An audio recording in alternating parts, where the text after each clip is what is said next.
Amém. Essa notícia de que nós somos amados pelo Senhor e Ele nos faz filhos, isso muda a nossa vida, muda quem nós somos.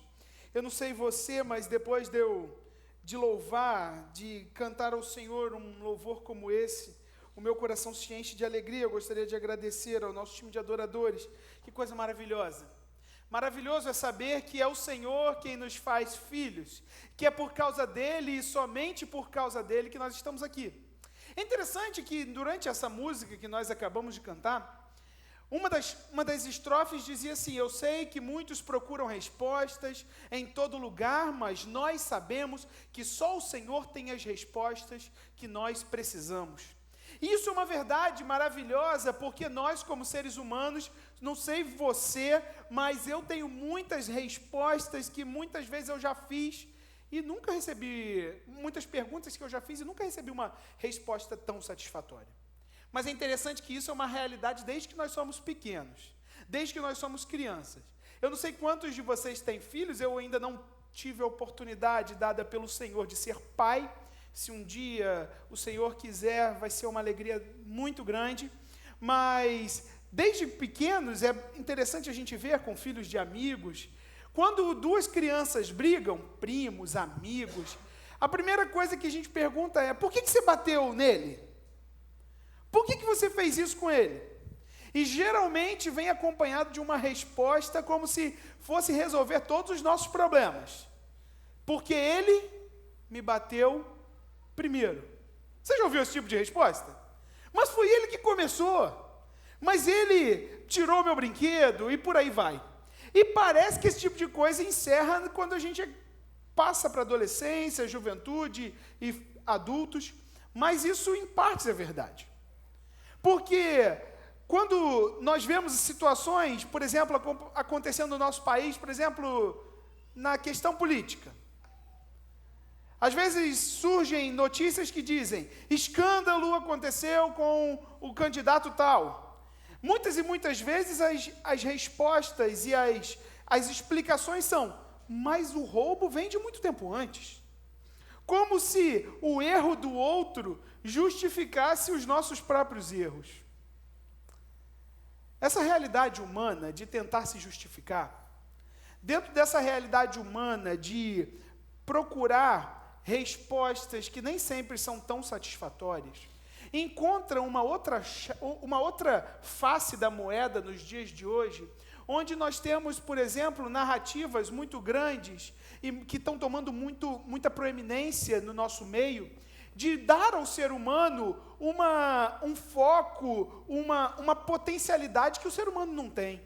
E aí é comum você talvez ver na internet, ver pessoas falando: olha, você tem que buscar o seu potencial, você tem aí dentro escondido um potencial de mudar a sua vida. E isso, dentro da perspectiva bíblica, é algo muito perigoso, porque como cristãos, nós temos a convicção de que nós somos chamados não para reconhecer o nosso potencial de vitória, mas nós entendemos que os cristãos são inseridos como alguém que nasce novamente a partir do reconhecimento de que há um mestre. De que os cristãos são reconhecidos por serem pessoas que sabem que existe alguém que morreu no seu lugar. E o apóstolo Paulo, ele diz isso, não precisa abrir agora a palavra do Senhor, a gente vai abrir daqui a pouco. O apóstolo Paulo nos orienta lá em Filipenses, capítulo 3, versículos 12 a 14, o seguinte: não que eu o tenha já recebido ou tenha já obtido a perfeição, mas prossigo para conquistar aquilo para o qual eu também fui conquistado por Cristo Jesus. Irmãos, quanto a mim, não julgo havê-lo alcançado, mas uma coisa faço, esquecendo-me das coisas que para trás ficam e avançando para as que diante de mim estão, prossigo para o alvo, para o prêmio da soberana vocação de Deus em Cristo Jesus. Perguntas que nós, muitas vezes, não temos respostas satisfatórias. Tentações e realidades de tentar se justificar em cima do erro de outras pessoas. É dessa forma que os cristãos não são chamados para agirem. Mas isso só tem um porquê. Porque o Senhor Jesus, o Rei dos Reis, o Senhor dos Senhores, veio a este mundo. E nós lembramos dessa vinda no Natal. E durante o mês de dezembro, aqui na Igreja das Américas, nas pregações de quinta-feira. Porque o Senhor Jesus fez o que ninguém poderia fazer. Eu queria abrir a palavra do Senhor com você hoje em cima desse tema. Nós estamos aqui porque o Senhor Jesus fez o que ninguém poderia fazer. Não é um potencial seu escondido, não é uma justificativa que eu e você podemos dar. A nossa única resposta possível para o porquê nós estamos aqui, o porquê nós vivemos, é porque Jesus fez o que ninguém poderia fazer. E eu quero abrir a Bíblia com você no texto, lá na primeira epístola de Pedro, 1 Pedro, no capítulo 3, nós vamos ler do versículo 18 até o versículo 22. 1 Pedro, capítulo 3, versículos 18 a 22.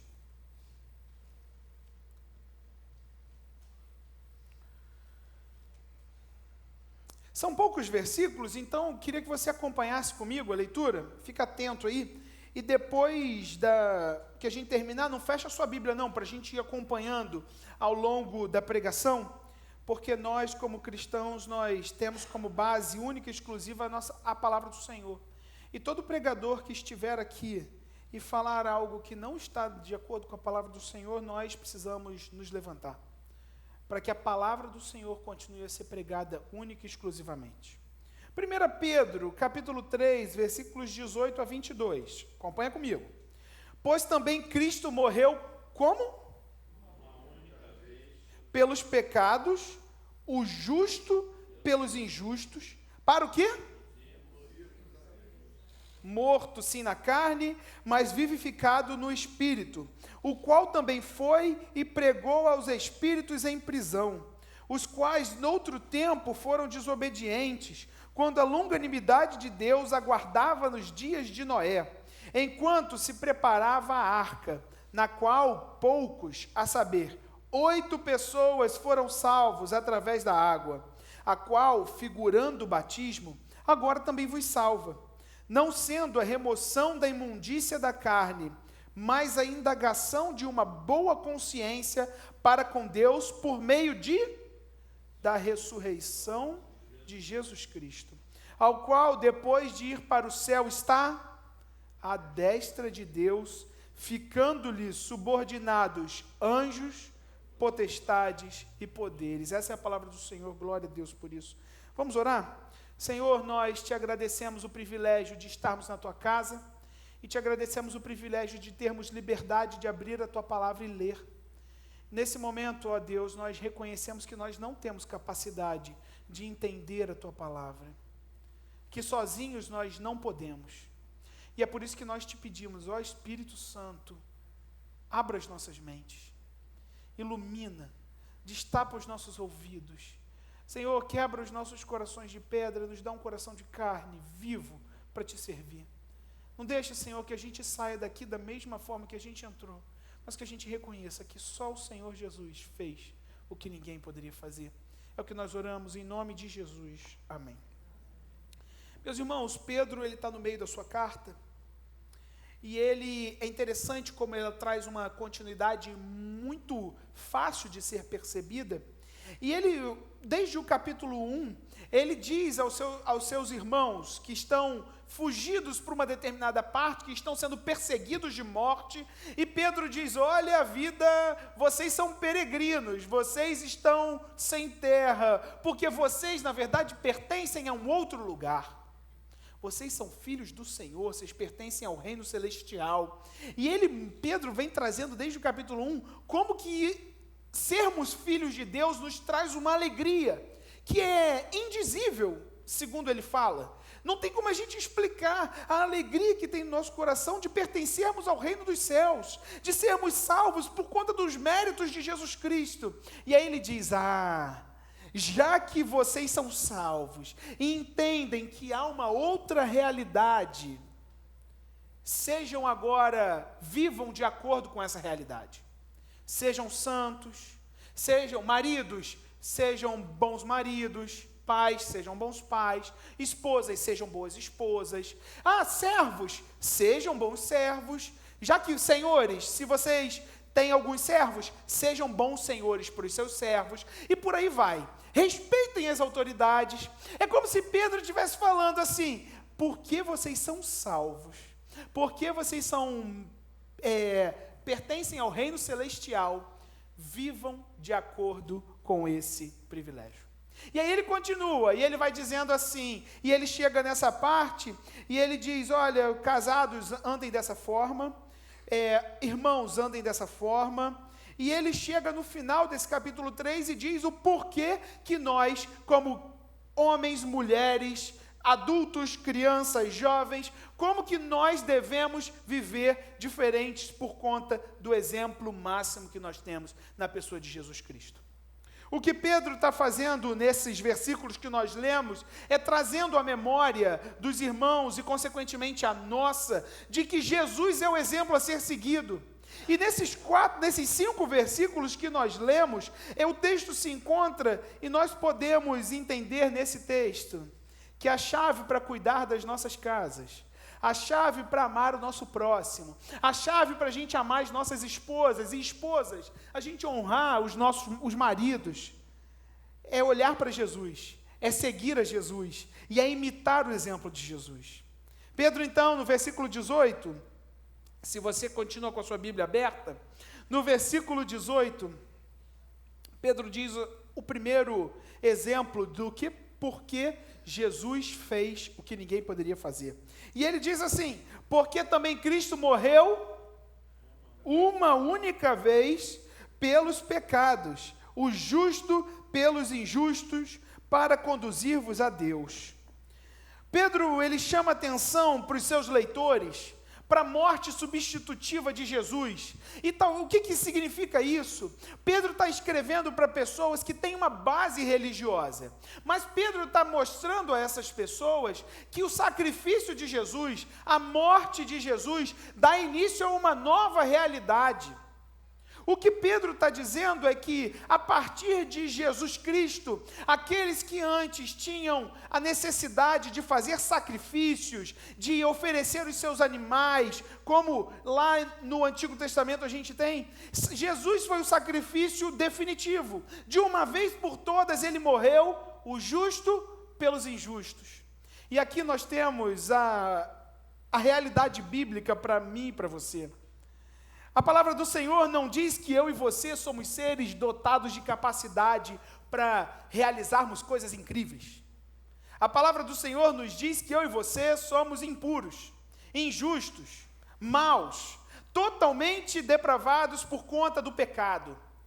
A Bíblia diz que para mim e para você não existe solução, se não fosse por Jesus, porque Ele fez o que ninguém poderia fazer.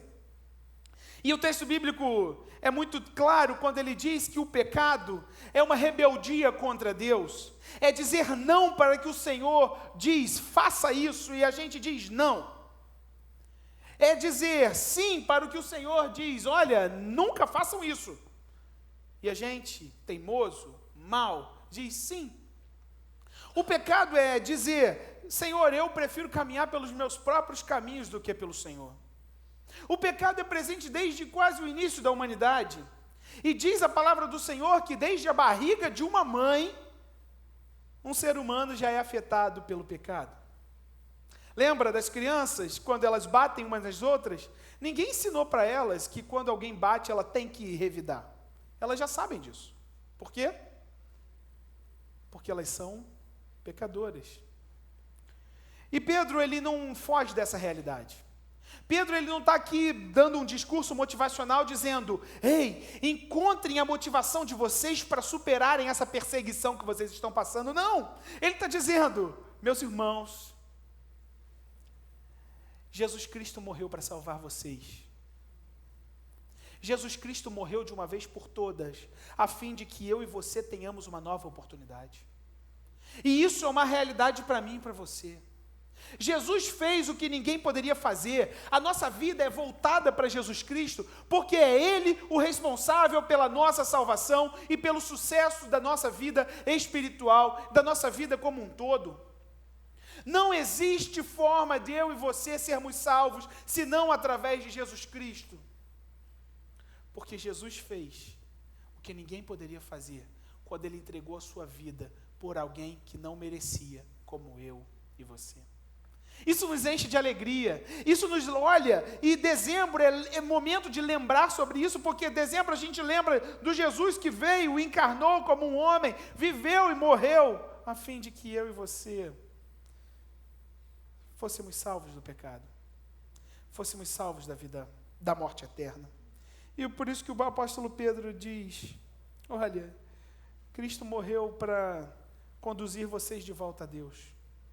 O objetivo de Jesus Cristo é religar todos aqueles que estavam afastados por conta do pecado de volta para Deus. Meus irmãos, eu não sei o que as pessoas dizem para vocês, ou que vocês ouvem na internet, de que você precisa buscar o seu objetivo de vida, de que lute pelos seus sonhos, de que busque a forma pela qual você vai sonhar mais na sua vida. Eu não sei o que falam. Mas eu sei que a palavra do Senhor nos diz que tudo o que nós não poderíamos fazer, Jesus fez na cruz do Calvário, quando nos aproximou de volta para Deus. Isso é maravilhoso demais. Para não restar dúvidas, Ele diz, olha, isso foi de uma vez por todas.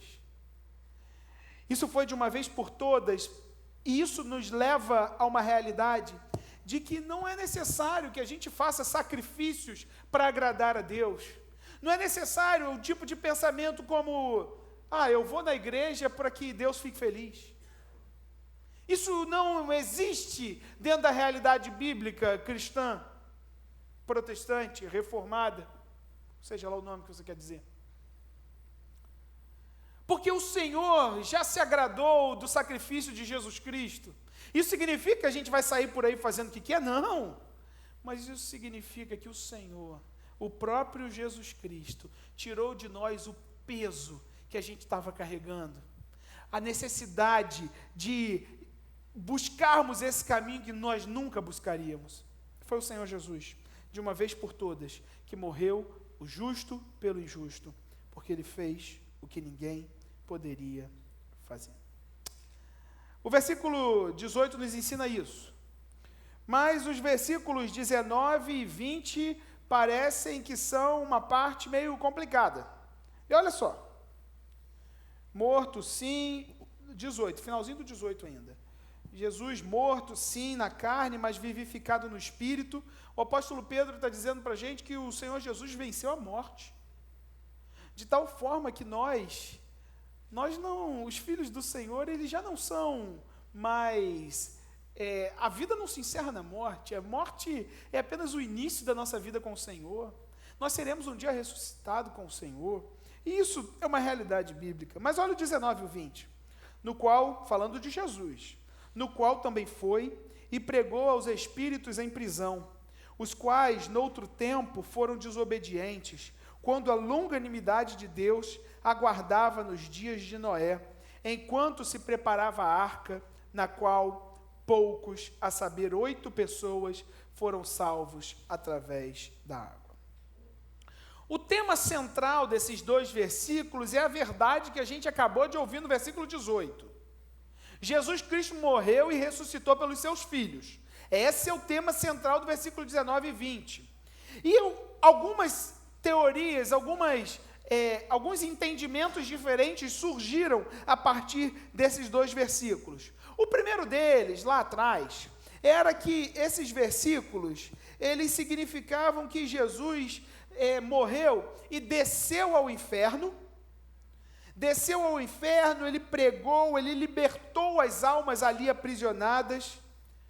Esse era o entendimento que acontecia até o século IV. Jesus desceu ao inferno, resgatou todo mundo, quebrou as correntes e saiu por aí libertando quem estava no inferno. Só que a palavra do Senhor, ela nos diz que as Escrituras nos dizem que não existe possibilidade de conversão após a morte.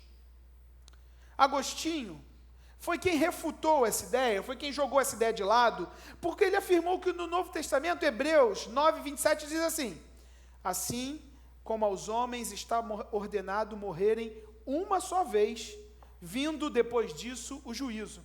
Ou seja, essa teoria de que esses versículos indicavam que Jesus foi até o inferno, libertou quem estava lá preso, isso foi refutado, foi deixado de lado no século IV.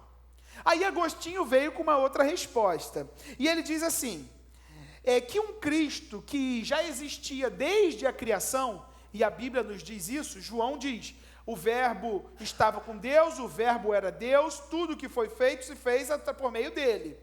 E aí a ideia de Agostinho era que Cristo, um Cristo pré-existente, que já estava lá atrás, lá na época de Noé, ele foi lá e pregou às pessoas e elas se converteram. Só que existe um tipo de... A gente pode observar que Pedro não está falando de um Cristo pré-existente, que viajou no tempo, foi lá para trás. Ele está falando de alguém que foi morto e foi vivificado no Espírito. Então, essa ideia de Agostinho também não é uma ideia que hoje nós aceitamos. Eu estou falando só para esclarecer uma passagem que às vezes traz um pouco de confusão. E essa posição durou 2 séculos, até o século VI, quando um cardeal chamado Belarmino chegou e falou, e teve a seguinte ideia. Não, na verdade, isso aqui é que Jesus, ele foi libertar as almas daqueles que se converteram antes do dilúvio. Tinham pessoas salvas. Então Jesus foi libertar esses antes do dilúvio. Só que a palavra do Senhor também nos diz lá em Hebreus que todos os homens que morreram crendo na promessa do Messias estão salvos. Então, para a gente fica a primeira opção: Jesus foi ao inferno, não existe possibilidade de arrependimento depois da morte. Jesus como pré-existente pregou a eles. Não, Jesus está vivo agora. Ele foi vivificado no Espírito. Pedro não está falando disso. Também não está falando de um resgate de almas, porque eles já estão salvos. Então a gente pode interpretar esse texto como uma obra de Cristo que é realizada após a sua morte, e a interpretação contemporânea e bíblica dada para essa passagem é que depois da sua morte, Cristo foi até as regiões celestiais, onde estão os seres angelicais, os demônios, e ele proclamou a sua vitória entre eles. É como se Jesus Cristo tivesse ido até eles e dito assim: olha, está pago, eu venci, eu tenho toda a autoridade, eu domino sobre vocês. Então, o que a gente pode interpretar desse versículo é que a consequência é que Jesus, tendo ele mesmo proclamado a sua vitória contra o pecado, contra a morte, ele submete todas as criaturas angelicais, ele submete ao seu domínio. Ou seja, o que o apóstolo Pedro está dizendo aqui é: Jesus reina sobre todos os seres criados, físicos ou espirituais.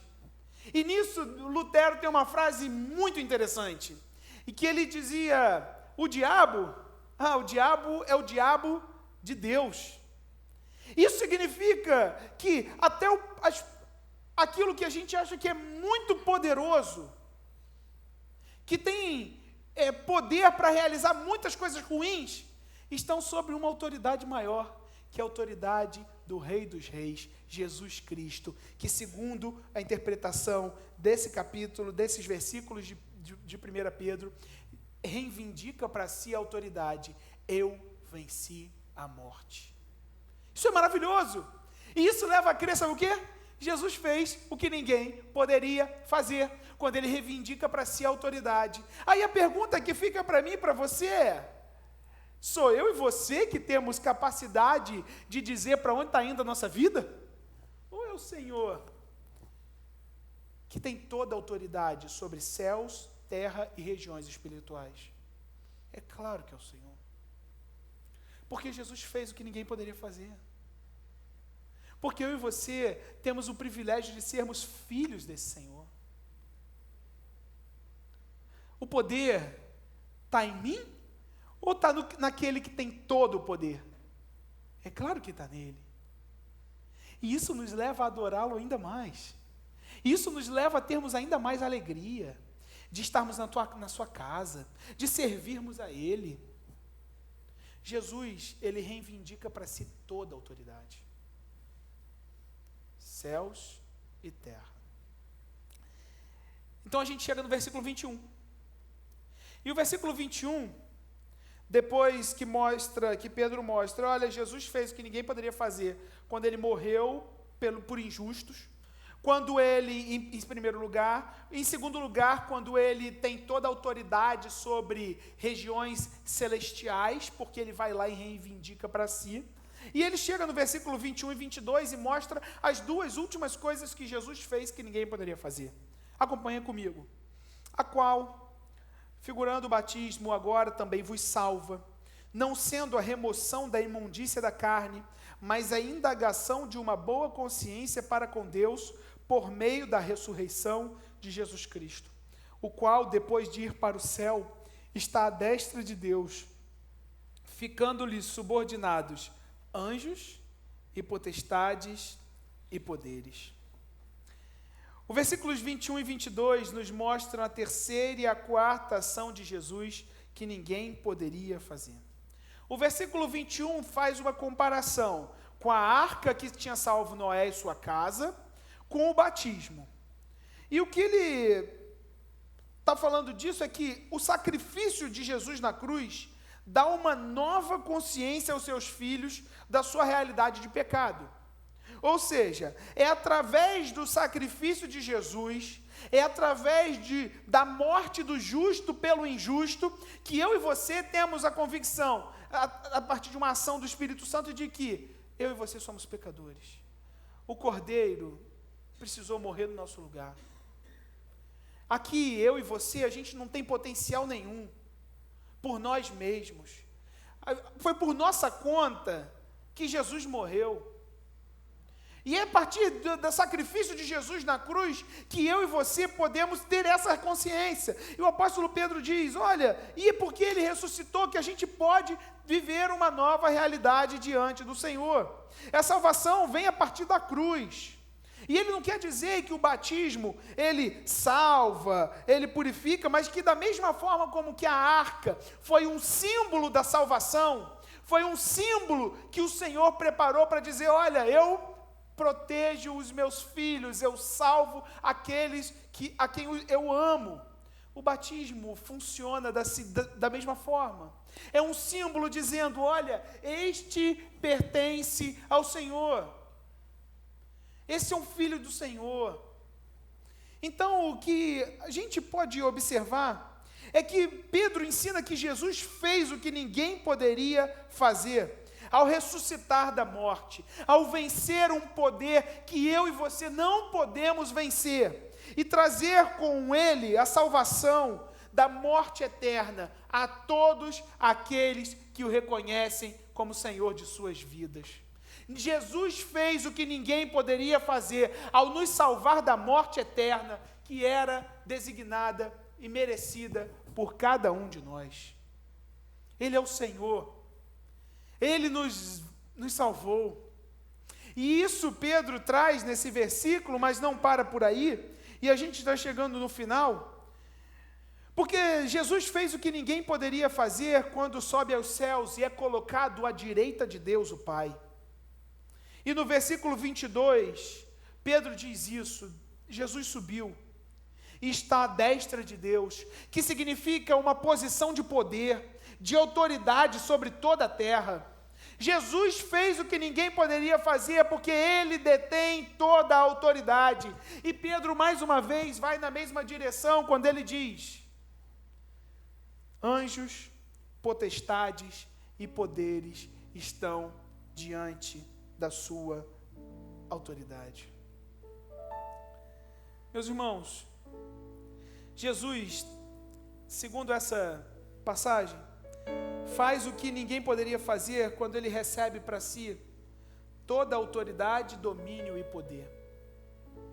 Eu não sei como você tem caminhado, eu não sei como está a sua vida, eu não sei quais são as narrativas que você tem acreditado, eu não sei qual o peso que você está segurando, dizendo, olha, eu tenho o poder de mudar a minha vida. Eu não sei, mas eu conheço alguém que fez o que ninguém poderia fazer e traz para nós, os seus filhos, a salvação que nós nunca conseguiríamos conquistar.